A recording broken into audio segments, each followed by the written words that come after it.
can share it afterwards with people who aren't able to join us. Well, there we go. Please use the chat to sort of ask any questions or make any comments. We've got a few different speakers, so the other speakers will be able to monitor that, as will I, as we go along. I think there'll be time for questions at the end as well. It's a I'll just sort of introduce it for sort of 1 minute before I hand over to the guys. And I think it's a topic we wanted to cover for a while, which is it's around sort of best practice in survey output analysis. And I think, you know, from my point of view, having worked in sort of research and citizen insight and data for some time, public perception is really important. And most, if not all, of our organisations will run surveys to engage and consult with citizens and service users. But my experience is, especially when we commission out some of the surveys, is that some of the results you get back are quite sort of bog standard. And sometimes even when we do it ourselves, we don't really get the real value out of survey data that we can do. So I think we've got some colleagues here today who are going to sort of talk us through how we can get the best of out of our survey outputs.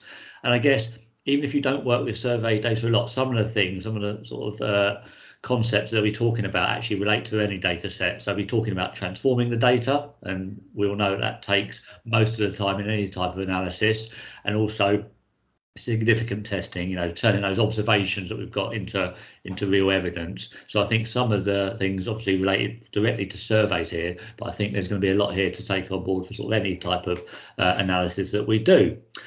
So I'll come back at the end and sort of wrap up a bit, but I'd just like to really welcome Tricia Smith, who I can see on the call, a senior analyst in data analytics at the County Council, and her colleagues Anna and Daniel, who I think will be taking us through the presentation. So without any further ado, Tricia, I'll hand over to you. Thank you, Duncan. So can everyone see my screen? Just wanted to check that first. Yes. Brilliant. Yeah. Okay. So yeah, good afternoon. So for those of you who don't know, as Duncan said, my name is Tricia Smith and I'm a senior analyst in data and analytics at Essex County Council. So survey design and survey analysis have long been a long-term passion of mine. So when I was asked to run this session, I of course jumped at the chance. The initial ask was to extend a session we ran earlier this year called Which Test. So some of the content may be familiar to you if you attended that event, but we've made it more relevant to survey analysis. Today, we're going to talk you through the different considerations and steps involved in analysing survey data. And when talking through these steps, it's always useful to have a real example. So today I have with me Anna Duta and Daniel Crampton, who are going to talk through some analysis they did using residents' attitudes to data sharing. There's really a lot to cover, and we are probably going to be talking for longer than normal in these sessions. So to try and keep you engaged, we've got a few interactive bits. So these will hopefully keep you on your toes. So as you saw the picture on that initial slide there, I've just got it here again so you can see the full strap line. We're going to teach you how to become datanauts of survey analysis. We will explain three major principles: explore, recode, and deduct. It's that simple. Just remember those three words and you will be a datanaut of the finest class. For those of you who don't know who these little characters are, they are actually octonauts, and they go by the strapline explore, rescue, protect. Those of you that have spent long periods of time with small children may well be familiar with them. So in a bit more detail, we're going to talk you through initially types of data that you might find in surveys. Then Anna is going to talk to you about exploring your data through exploratory analysis. Then Daniel is going to talk you through recoding your variables and how you might need to do this as either during or before or after you've done some exploratory analysis. Then Anna's going to talk to you about deducting meaning and deriving meaning from your analysis. I then touch base with you again quickly to talk about weighting data and why this happens in surveys. I've also got some mini projects for you to try related to the Essex Resident Survey, and so today here with us today as well is Chris Holmes, who sort of manages that survey. So if you have any questions, you can ask him about that. And also, because as I said, there is a lot to cover, we aren't able to cover absolutely everything today. So there's a few extra little bits of information within an appendix, which will be sent round with the presentation. So, types of data. Well, surveys play a large part in our understanding of society and the way that people experience the world and or the services that they access or experience, and they provide vital information about how things are working. Before we go any further to talk about types of data, I wanted to talk to you first about the types of information that might be collected in surveys and the types of surveys that we will be focusing on today when discussing how you undertake analysis of them. I'd then like to ask you a few questions about how you use survey data and what surveys you're aware of that you use in your work. So as quickly as I can, I'll run through this. So these are all types of data that information that might be collected in surveys.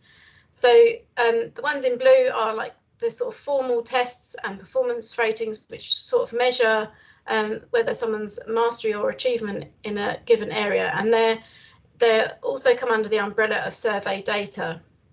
And the same with performance rating, that's kind of just instruments that might be used to observe things that are happening, but they're also sometimes referred to as surveys, so it's important to know that they exist. But the kind of data that we are talking about today, it kind of can sometimes fall within psychological health instruments, but mainly we're talking about rating scales, checklists and inventories. So I'll just talk through those in a bit more detail. So psychological health instruments might include, they're normally objective, standardized tests that assess like cognition, emotion, intelligence, personality characteristics. And there might be actual physical health measurements of, say, blood pressure or other kind of health measurements that they might take to understand how someone's actual physical health is, and they're normally considered to be sort of systematic, rigorous tests. Then we have rating scales, which you'll be more familiar with, and they're normally used to get people's subjective judgments on particular phenomena, like whether they strongly agree or strongly disagree with certain thing. And they're normally asked along a continuum, sometimes in a 4-point scale, sometimes in a 5-point scale, sometimes 7, and sometimes 10. And then we have checklists, which sort of just generally establish the prevalence of certain things that people have or don't have.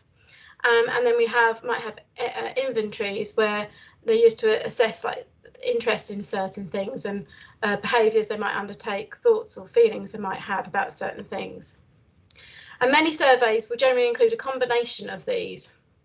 So the Understanding Society survey, which is quite a famous survey, you may be aware of it, that includes collection of blood and hair samples alongside subjective reporting of behaviour and beliefs.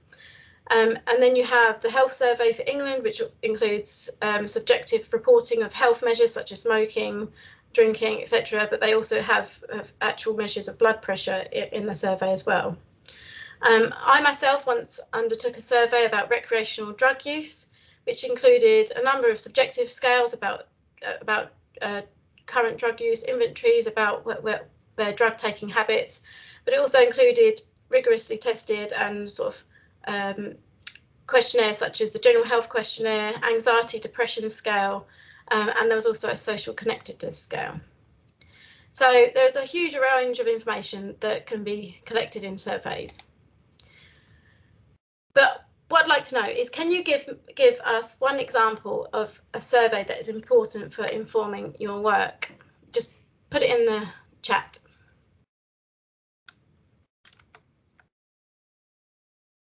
Any brave people?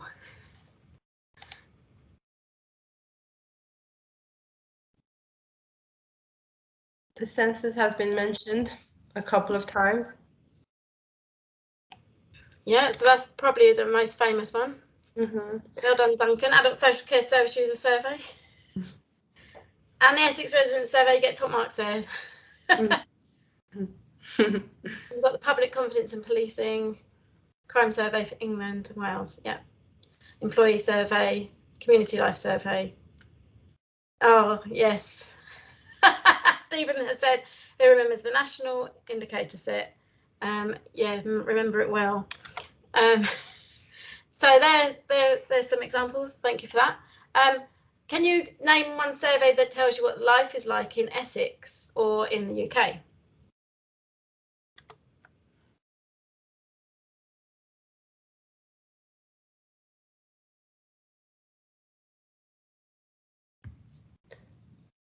This one's more specific. Yeah, it's a bit more specific. So one, luckily, we're talking about today, Stephen saved the day, is the Essex Resident Survey.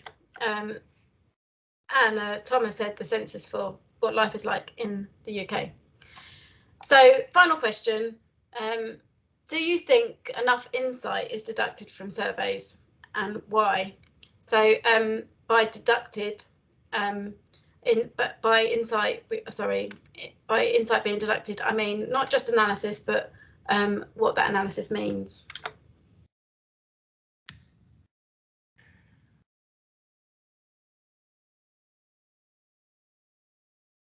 Just a yes or no, it's fine.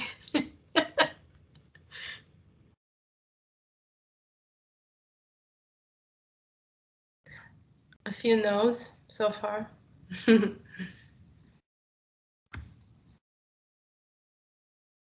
Okay, yeah, so a few no's, and Stephen said not as much as I'd like. So thinking about back to the days when you did the resident survey, that was a long time ago. Yeah, so hopefully today we can help change that in a small way. Every little bit helps, as they say. So thank you for that. So back to data types. Well, first of all, I'm just going to give you a general recap. You may remember this from previous presentation that was done. So this is the kinds of data that you get, generally speaking.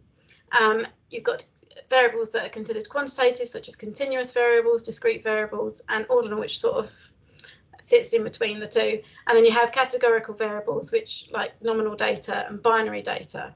And for like administrative data, that might include things like height of a person, number of daily hospital admissions for discrete variables. So these are all kind of like a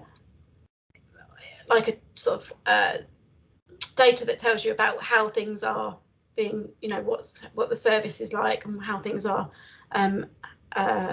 how the service is made up, or what it's made up of. When it comes to survey data, it's essentially the same data types. No surprises there. There's not, you know, different kinds of data that are unique to surveys, but the types of things that you might consider to be continuous, discrete, ordinal, etc., are slightly different. And you still might have in surveys actual measures of things such as height and things like that are not as common in social surveys.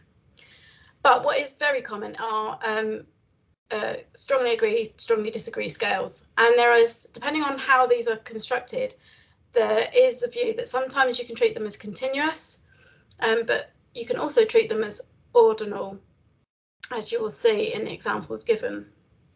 And then in a survey, instead of things like formal things that you might get in service data, such as number of hospital visits, you might get sort of things like number of times someone has visited a website, or the number of times someone has accessed a certain service based on their subjective viewpoint.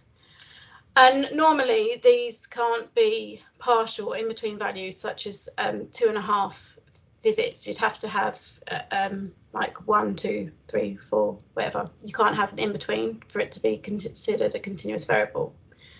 Again, you have in nominal data, these generally you could sort of consider them to be like labels, you know, like the housing tenure that someone lives in, other characteristics they have, like ethnicity, the district they live in, what their employment status is. And then when it comes to ordinal variables and using Likert scales, the importance to remember here is that the order of the thing that you're wanting to get an opinion on has a meaning, but the difference is not always known. So that's why sometimes Likert scales are treated as ordinal, because there is some argument that you don't truly know the difference between strongly agree and agree, whereas if it was a continuous measure, you would know what the actual difference was. So in social surveys, you can also add value to your data by linking it to other information that has already been collected, and that can include data such as customer mosaic, which you may be familiar with, and you can normally link this up to, say, someone's postcode before your sample is selected, And then this gives you a good understanding of a bit more information about the types of people that are answering your survey.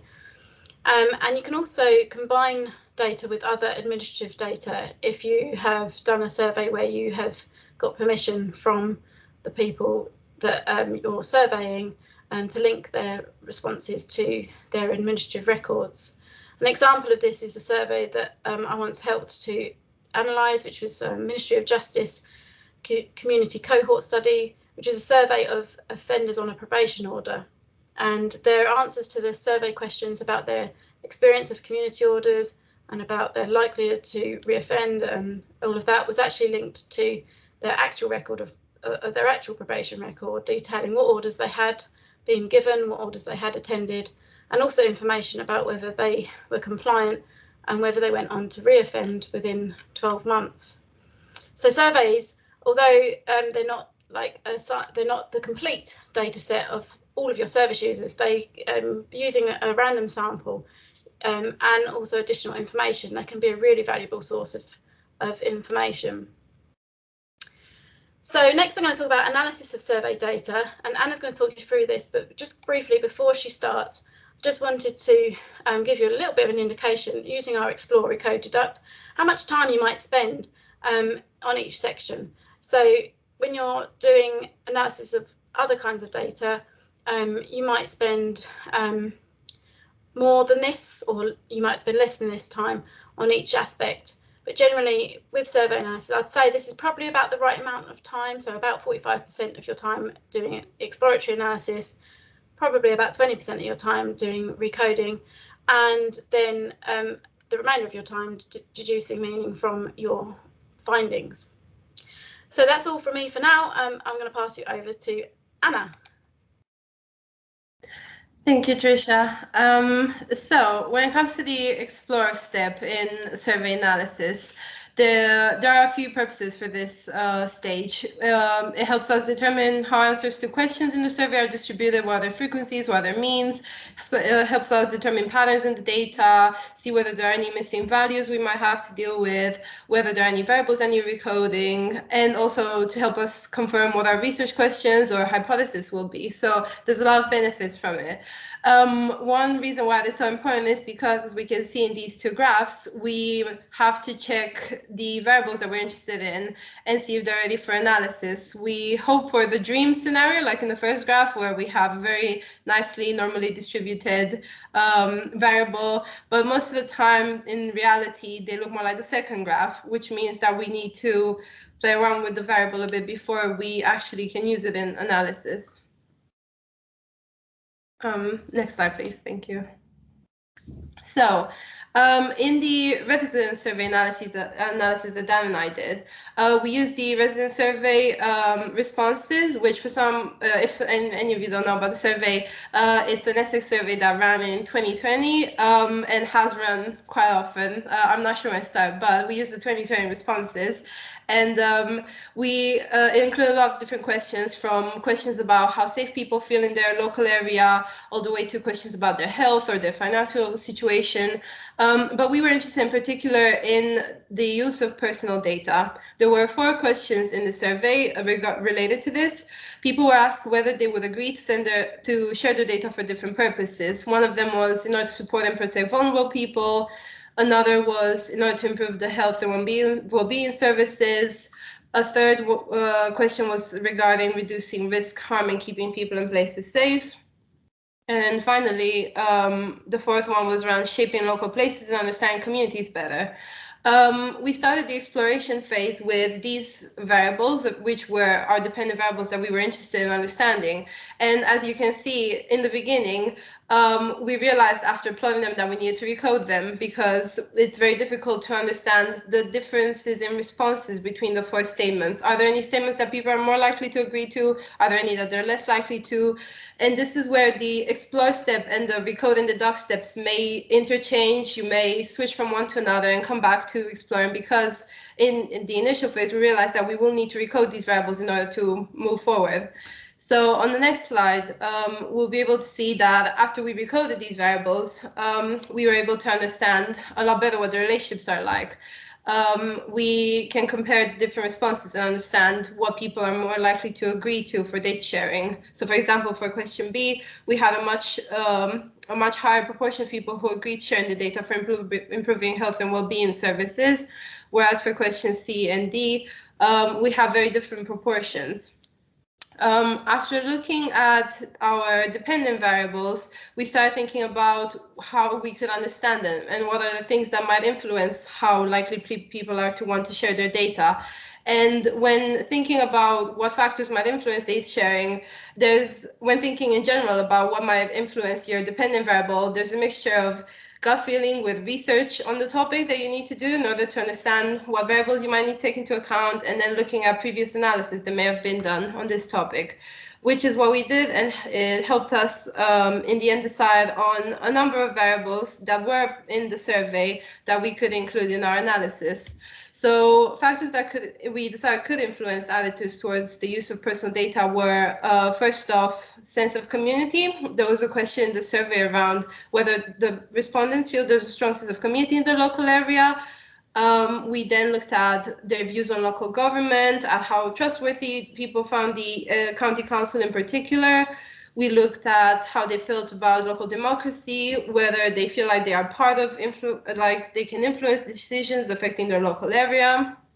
And afterwards, we looked at different kind of indicators, such as their individual deprivation level, the deprivation level of their area, and finally, two more indicators, one related to their health, whether they had any long-standing illnesses or disabilities, and one related to their age. We took each of these indicators and we looked at it just like we did with our dependent variable. We explored it, we looked at distributions, whether they needed recoding, and then we moved on to the next step of the exploration phase, which was understanding the relationships between them and the dependent variable. So we're in the exploring relationships phase. We wanted to find out if they're related to each other or associated to the dependent variable, as we thought they might be. Thank you. So when exploring the relationship between these factors and data sharing, we started off with the views on the ECC of respondents, and we included this here as an example. So in the exploration phase, a good place to start is always graphing variables against each other, trying to see the distributions of the answers against each other. And that's exactly what we did when we looked at views on ECC trustworthiness compared to one of the data sharing statements, which was, I would share my data to shape local places, understand communities better. As we can see quickly from the graph, people who found the ECC to be trustworthy seemed to be more likely to want to share their data. So 66% of them did agree to sharing their data for this purpose. And now that we identified that there might be a connection there, we had to move on to the next step, which was trying to see if this relationship is actually statistically significant, if there actually is a relationship there that we can be very sure has some sort of correlation between the two. Before moving on to significance testing and how we did that in the exploration phase for our analysis, we have here a very quick interactive exercise. It's just one question. If you wouldn't mind going to this link or accessing this QR code, I think I can paste the link into the chat. Yeah, and you should be able to click on it, and then you will be guided to a question about significance testing. I'm not sure did you want to share your screen, Tricia, to see the question? Yeah, I will do. I'll just read it. Thank you. To give people a chance to yeah, to access it. Mm-hmm. Yeah, that's right.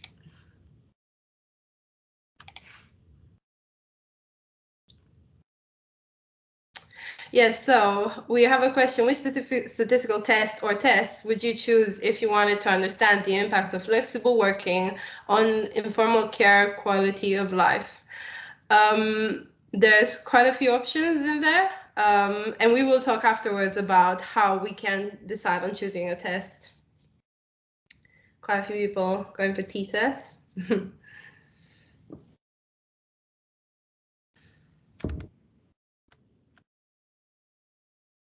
So did anyone want to, I'm surprised by the answers, did anyone want to give an explanation for why they would go for a t-test. So I didn't put that, but I guess what I'd want to know would be, so carer quality of life, is that like you said earlier, like a Likert scale, like a satisfactory scale type question?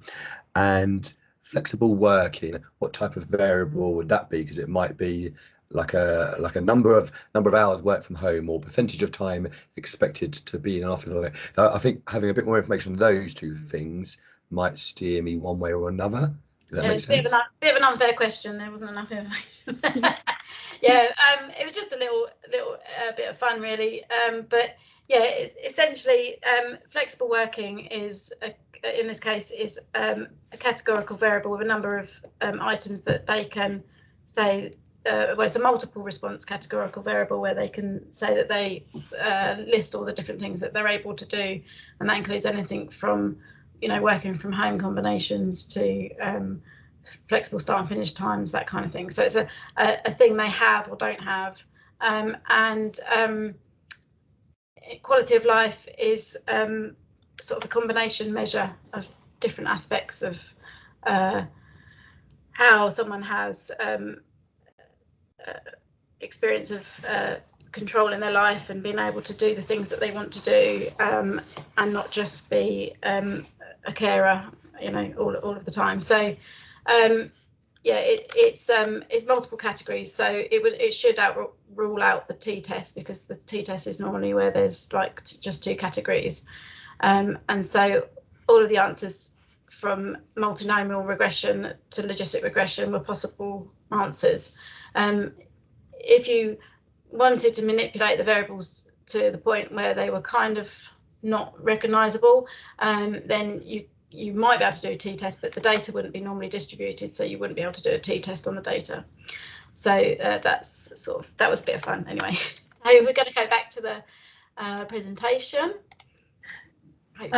Your question was very helpful, Stephen, actually, because it very nicely leads us into the next part of the presentation, where so we want to ask first, refresh people's memory a little bit on survey analysis, or have people think about what significance test they would choose for this question. But we're going to talk in the next slide about the kind of significance test you're supposed to choose. We included this for people's reference to go back to if they ever need a bit of guidance on how to choose the test and what each test is appropriate for. It's just a very quick guide with some of the most common tests. There are a lot more different tests that can be used. And there are a lot of charts like this available online. Dan and I use a similar one in order to decide what significance testing we used in our survey analysis. And as we can see on the next slide, we also included a quick guide on regression, just for, again, because regression is such a powerful tool, it helps you understand not only if there's a significant relationship there, but also how much of an impact each variable may have on your dependent variable, and whether that relationship stays significant even when other variables are included in your analysis. So these are just two quick tools for you to access if you ever need something quick to refer to when trying to choose a significance test. But as I mentioned, Dan and I turned to a similar resource, and we decided, as we will see on the next slide, to go for a chi-square test in a lot of our analysis. We're going to go back again to testing the relationship between ECC trustworthiness and views on data sharing. And what we did was, because after recoding our variables, we found that they were both binary variables, we resorted to a chi-square test. And here we have a bit of R output for those of you who are interested in using R or who work with R. We have the line of code that runs the chi-square test in R, and then we have the output underneath. While the output may look quite odd to start with, what we're interested in is the p-value. So the very strange looking number there, which tells us if we have a very small p-value, it means that we have a statistically significant relationship. And that strange number is just R's way of saying that, yes, the p-value is very, very small, smaller than 0.01%, and that indeed ECC trustworthiness does have, views on ECC trustworthiness does have a significant relationship with views on data sharing. we went through this process for all of the variables that we were interested in. So we just went through this over and over again. We compared every single variable to all of the data sharing statements that we wanted to know more about. And as we can see in the table, for sense of community and local area, EC trustworthiness, and views on local democracy, these variables had a significant relationship with every single data sharing question. Age, health, and area deprivation level had significant relationships to some of the statements, and then individual deprivation just turned out to not play a role, apparently, in data sharing views. This is the end of the exploration step for our analysis, and next Dan will talk us a bit through the recoding process. Yeah, fantastic. Cheers, Anna. So on the recoding side, Anna has also mentioned quite a lot throughout about why we actually recode. So it's also very important to note that recoding is very different to data cleansing. So throughout your data, there will be lots of missing data, incorrect formatting, such as dates being in numbers or words having spelling errors. All examples of multiple problems. These problems can often occur when the data entry method is a free text box. And the common problem we found in survey data was missing entries. But there is a very important difference between data cleansing and recoding. So on the data cleansing side, that can take up, depending on your data set, quite a significant amount of time, especially on the explore stage, because I'm sure we've all had some very complicated data sets, and getting that into the right sort of right format can take quite a long time. But the most important part of recoding is if we want to explore detailed relationships within the variables, we need to recode the variables. So as mentioned, certain statistical tests require variables to be measured in certain ways, such as the logistical regression. And recoding allows you to transform a variable by combining some of its categories or values together. So for example, you might have a continuous or an ordinal variable, and you want to convert that or transform it into a categorical or a binary variable. So by setting up this new recoded variable, it means you can also leave the original variable unchanged. So that allows it to be ready for further analysis, or you can potentially recode it in another way. So on the right hand side, we have just an example question. So how much do you agree with the following statement? So I became incredibly bored when Facebook, Instagram and WhatsApp all went down. And the answers for this, the scale is from strongly agree to strongly disagree. So if we wanted to be able to break down this question further, we wanted to be able to analyze it, we might want to recode it into a binary variable. So we take the 1 and the 2, which represents strongly agree or slightly agree, and we put that into the category of 1, which will represent agree. And then on the other side, we have 3, 4, or 5. So 3 representing neither agree or disagree, 4 representing slightly disagree, and 5 representing strongly disagree. We might categorize that into the disagree section. So generally, recoding is all sort of based on the sort of initial explore stage of the analysis. Next slide. So we're just going to take you through a couple of examples on how to actually recode these variables. The first being using Excel. So I'm sure everyone here is an expert in Excel, and you'll probably be bored of me going through this, but I'll just give a quick run through. So we have the example statement, which is my data could be used to support and protect vulnerable people from harm. And there are 5 possible answers using the Likert scale, again from strongly agree to strongly disagree. And we are looking to recode this into a binary variable. So looking at the formula, first of all, we want to create a new variable. So this will be our recoded variable. And then we open up an if statement. And the contents of this recoded variable will be dependent on the original variable. So we open up the if statement, and then we look at the original variable. If the original variable equals the value of 1, so in this case, the value of 1 would indicate agree strongly, then we want to recode that into a 1. And then we do that for each of the values for what we want to recode.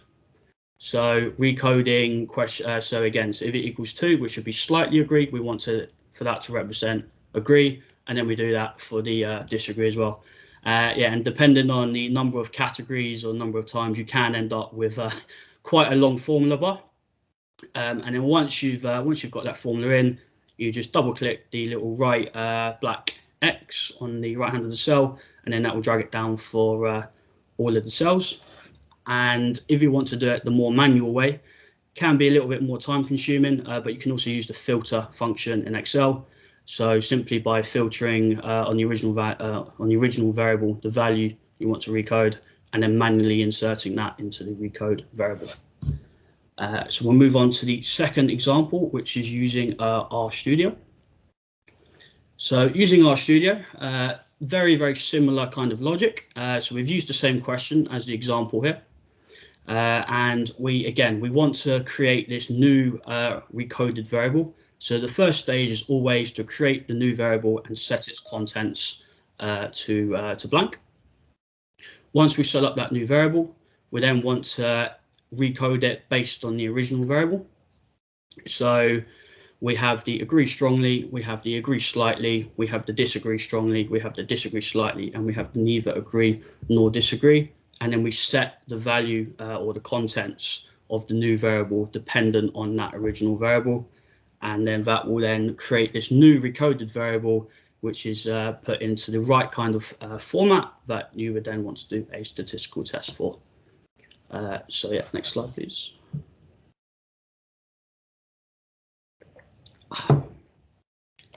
So the pros and the cons of recoding. So the first sort of big pro of recoding is that it helps solve data quality issues such as invalid responses or missing data. The new recoded variable will not contain any of the errors from the original variable, and it also keeps the original variable unchanged, which means it can be very useful for further analysis or further recoding. It makes variables more meaningful for comparison. So for example, if you were looking at crime, you could create a rate per population figure. So an area might have a larger amount of crime, but it also might have a much larger population. So by creating this per 1,000 people measure, it provides a better comparison between certain districts. It makes data more manageable for analysis and outputs. So for example, we could band deprivation into deciles for easy interpretation. That was one of what we did for the resident survey, is that we had our deprivation level, and then we were able to put that into affluent areas or less affluent areas. A really, really important thing is to meet statistical assumptions. So as mentioned by Anna, we have normalizing or standardizing data, and statistical tests require variables to be measured in a certain way. So if we wanted to run a logistical regression, the data may need to be in binary or continuous form. And if we don't recode the variables, we can't access these tests. Or even if we tried to use these tests, the results would not be statistically okay. And there are some minor cons as well when it comes to recoding. So there is a loss of predictive power and sensitivity. So when we code, for example, an ordinal variable, there is a scale that tells us a strength that they may agree or disagree. So if we just code that into an agree or a disagree, we sort of lose the note, the scale between how much they agree and how much they disagree. So we get a little bit of loss of predictive power there. And we can also sometimes introduce bias. So in the resident survey, we had the number 3 was neither agree or neither disagree, which was quite a tricky sort of value to recode. We decided to recode it into the disagree section. However, it could, some of the respondents may have been more leaning towards the agree section. So you need to be very careful of misclassifying respondents when it comes to certain answers. And then finally, sort of the big question that comes to recoding is there a time to stop? There are lots of different opinions on this. Our general rule is try not to change variables beyond recognition, because you can get to the point where you recode, transform, and you can take a variable and it can just look completely different to what it was originally like. So that's it for the recode section. So we're going to now move on to deriving meaning from our analysis. So we've got the explore stage, we've then moved on to the recoding stage, and then the final stage, what's the point and everything. So Anna, take us away. Thank you. So if you're on next slide, please. Thank you. So we've spoken about the explore step, the recoding step, and now it comes to the point where we're trying to see if what our final deductions are from the whole process. There are a few things to keep in mind before deducting meaning from our analysis. Thank you. We first off need to interpret our model outputs, which we did briefly when looking at our chi-square output in R. We need to decide whether model assumptions have been met, whether our question has been answered, or if our hypothesis has been confirmed or rejected. And then at this step, you might decide that further analysis is needed, or that there are other relevant variables that you might need to include. In our case, with the residence survey analysis, we decided that we needed to do some further analysis at this point because we had looked at all of the relationships using chi-square tests, but we wanted to make sure that those relationships stand even when tested against each other or together in one model. And in order to do that, we resort to using regression. On the next slide, we will see that we have an example. We'll start off first with a recap of what our model is and how it transforms. So we start off with a few variables that we thought would play a role in influencing data sharing views.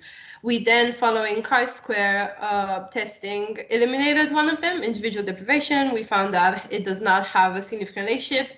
And we were then left with 6 variables that we wanted to test in a regression. Thank you. When we moved on to the analysis with logistic regression, we have here an example for one of our regressions for one of the data sharing statements.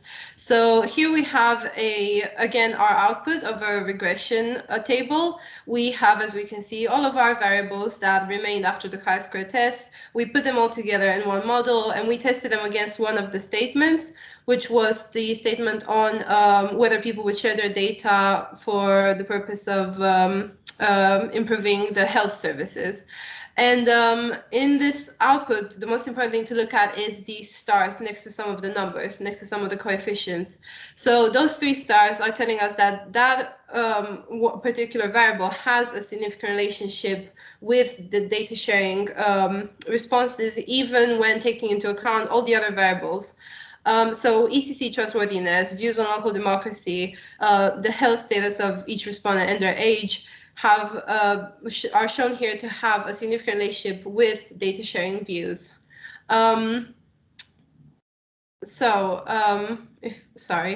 Thank you. So we can see here what the coefficients are. We can see that those relations are significant, but what is a lot trickier to get from this table is what is the how much do these variables account for when we look at the change in our dependent variables? So how much do they explain? How much of the variance is explained by these variables? One way to find this out for us was by using a quick R code for getting the pseudo R squared.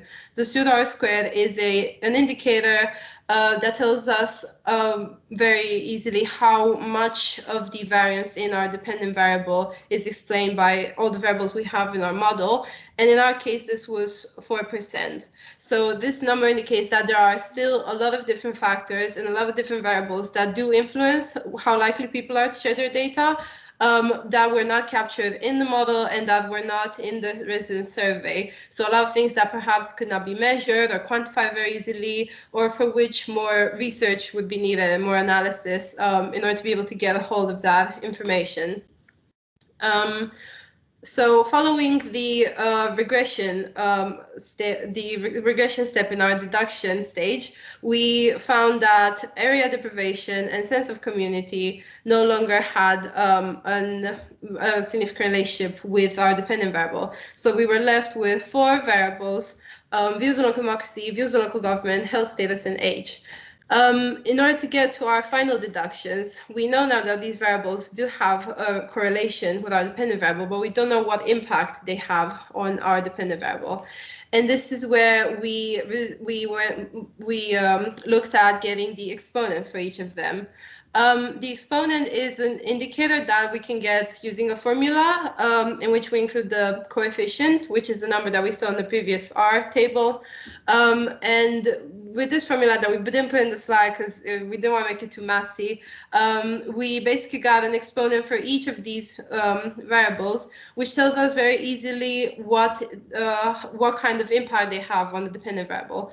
So if we look, for example, at the first one in the table, we have people who feel the ECC is trustworthy. We have the exponent 1.52, which indicates that someone who feels the ECC is trustworthy is 52% more likely to agree to share their data. Same for the other variables. For instance, someone who feels like they make an impact in local decision making is 2 times more likely to want to share their data. So this was our final step for helping us get our final deductions. And overall, when putting all the exponents together, we find that someone who trusts the ECC, feels they have an impact in a role in local decision making, has a health problem, and is older, is 6 times more likely to agree they would share information to improve health and well-being services. This is the end of our example for the resident survey analysis and how we went through the explore, recode, and deduct stages during it. And now Tricia will talk us through a few other things to keep in mind when analyzing surveys. Yeah, so thank you, Anna. So one important thing to remember when analysing survey data is that sometimes there may be weights applied to the data. And so I just wanted to quickly touch on what this means and why it's important. But as continuing the theme from earlier of not giving you the answer straight away, I have another little quiz for you to do, which essentially asks what does weighting data mean? And I'm hoping that you can all get this right. So that is the QR code. It should take you, or you should be able to continue from the place you left off earlier. That next question should appear in the same place. I'm just going to get it up on the screen so that we can see what people's responses are.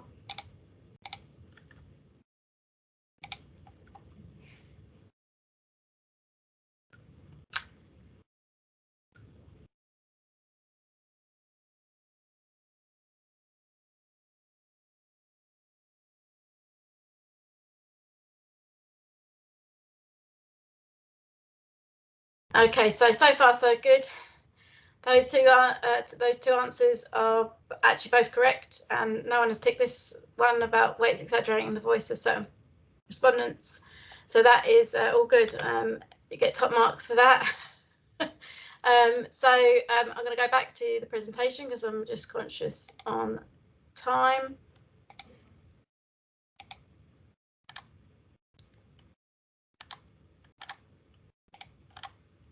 Okay, so yeah, so hopefully you all understand that yes, survey data comes from a sample of a population, and what weights do is help make the sample data representative of that population.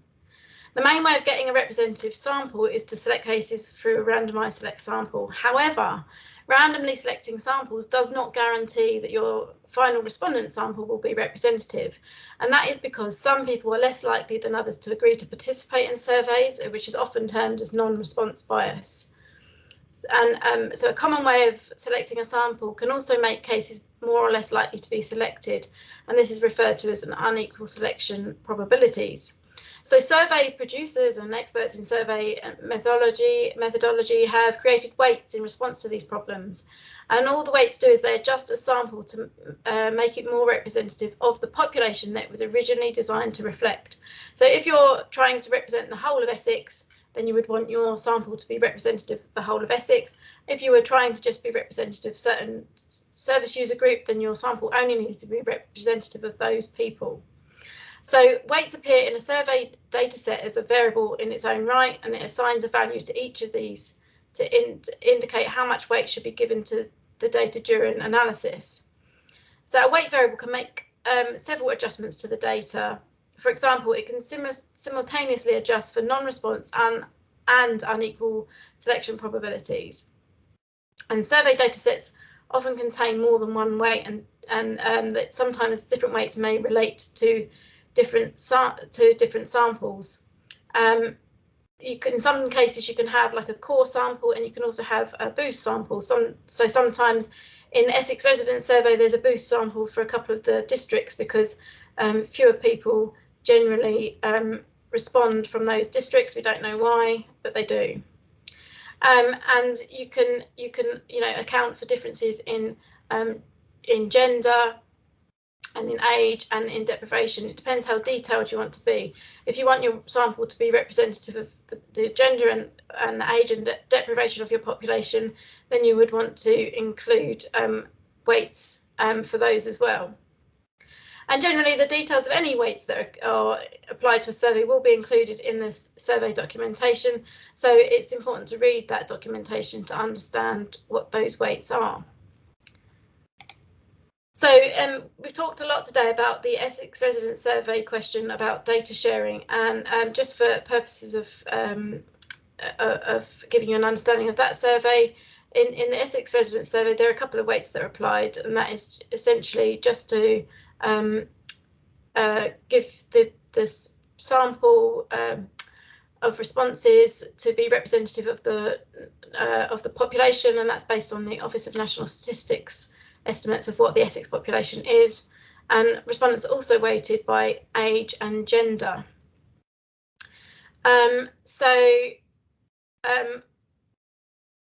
Also just to provide a little bit more information, so the Essex Resident Survey is taken from a random sample of 24,696 addressees, and out of those 24,000 that are sampled, we have a response of 1,958, which gives us about 300 responses per district.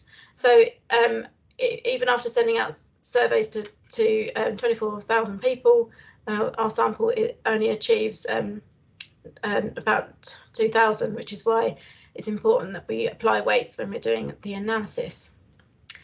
In Essex, it just happens to be, as in quite a lot of surveys, that older people generally respond more than younger people, particularly young males, so we have to take account of that. I'm going to stop talking. There are some mini projects to try, which you'll be able to see more details of that might be of interest to you, which you can use the resident survey data to do. The details of that you'll be able to see in the presentation, because I'm just conscious people might have some questions to ask. And if you're thinking of doing any analysis of survey data and you want to do it in Excel, then there are sources of support out there, and you'll see some details of that in the presentation pack. One important thing to point out is that if you are wanting to do logistic regression in Excel, you will need to download what's called real statistics, which it can be a little bit tricky to download, but once you manage to get it to work, then it works every time. So it's absolutely fine. And we've got some other sources of support here that you might want to have a look at in terms of doing exploratory analysis. So that's not all. That's not all, folks. And there is so much more with survey analysis to go through, and we've just talked you through one analysis technique, logistic regression, but there are others. Before moving on to questions, I'd just like to highlight that there is some further information in the appendix about other sources of secondary data that you can get from the UK Data Archive if you want to access other surveys such as Understanding Society, Labour Force Survey that I mentioned before. And just finally, I want to thank you all for taking the time to listen to us. And I hope that today will help to take you on your journey to explore, recode and deduct. So any questions? That's brilliant. So if anyone's got any questions immediately now, please shout out. But what we will do, because obviously we're short on time, is when we send out the content, both the video so you can share with colleagues that aren't here, but also the presentation, we'll put details of how you can get in touch with us through ecda, and we can feed questions through to Tricia. But I think I can see by the chat that's gone all the way through, Tricia, that actually the content is been just right. So just thank you very much for a well thought through presentation, both in terms of sort of some of the theory, some good examples, and the interactive way you sort of brought people into it. So I think, as you can see, everyone's piling in with big thanks for you. I just got a couple of things really. So we will share all the content that will come around. As I say, we can feed questions through to the team if you have additional ones, or your colleagues who watch the video have additional ones. ecda can help facilitate those, getting answers to those for you. And just to look out for in the next couple of days, our next Be Part of the Equation event next month with a bit of a health twist, demystifying some of the things around health data and the links we can make with other data across the public sector in Essex. I think we've got a good one for you next month.